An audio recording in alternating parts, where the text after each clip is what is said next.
What would you do if the most powerful man in the world decided you would be his wife, even though you were a boy?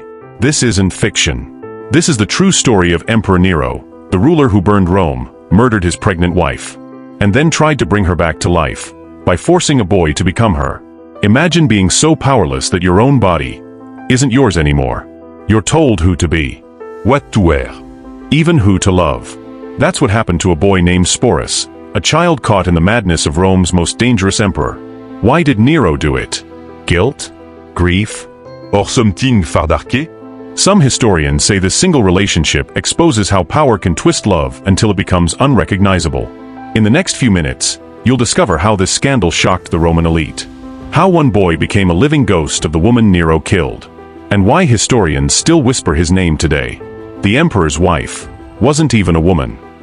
This isn't just about Rome. It's about obsession, power, and what happens when love becomes control. Stay with me, because on suit how it ends. You'll never forget the name Sporus. Rome knew many horrors, but none quite like this. A young boy, forced to marry the most feared emperor in history, Nero. Dressed as a bride, his name erased, his body broken, and his story buried for 2,000 years. This is not just Roman history. It's Rome's darkest love story. Nero, Rome's fifth emperor. Known for excess, paranoia, and madness. The man who, according to legend, played music as Rome burned. But behind the flame, behind the golden poison, was a man obsessed with beauty, control, and a haunting memory of his lost love, Poppaea Sabina. Poppaea was Nero's second wife, and by all accounts, the only woman he truly loved. But one night in 65 AD, in a fit of rage, Nero kicked her to death while she was pregnant. Witnesses said he mourned her obsessively, embalming her body with rare perfumes, building temples in her name, refusing to move on. But Nero would move on, in the darkest way possible. His name was Sporus, a beautiful boy of noble background.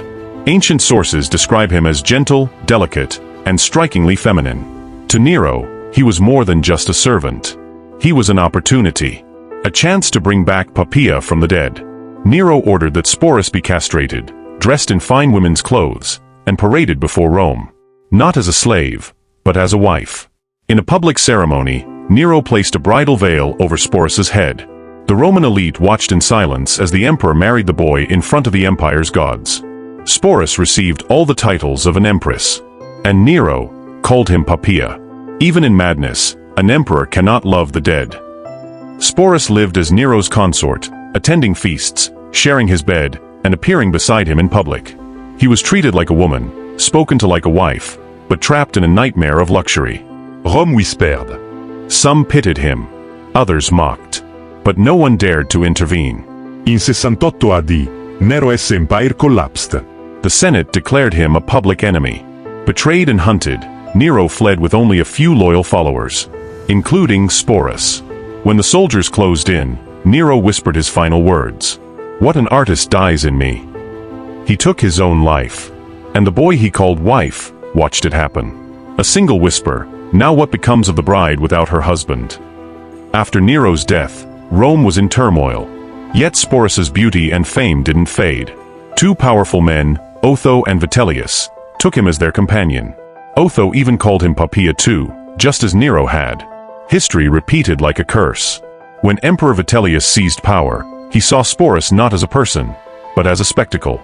He planned to make him reenact the rape of Proserpina, the myth where a maiden is dragged to the underworld, in front of a cheering crowd. Before the show could begin, Sporus took his own life. The boy who had once been forced to live as a woman chose death over one last humiliation. Historians still debate. Was Nero insane? Or just a man so obsessed with control that even death couldn't separate him from what he wanted? And what of Sporus? A victim? A symbol? Perhaps both. Their story reveals the rot at Rome's heart. Power without limit. Desire without restraint. And love, twisted into something unrecognizable. Today, historians see in Nero and Sporus more than just cruelty. They see warning signs of how absolute power rewrites morality. In a world where one man's obsession became law, even love became a weapon. The boy who became Nero's wife was never meant to be remembered. But he was. Because even in Rome's darkest story, someone still whispers his name. Sporus. candle history remembers the powerful, but it also remembers their victims. If this story shook you, subscribe for more untold truths from ancient history. Because behind every emperor's crown, there's always a broken heart.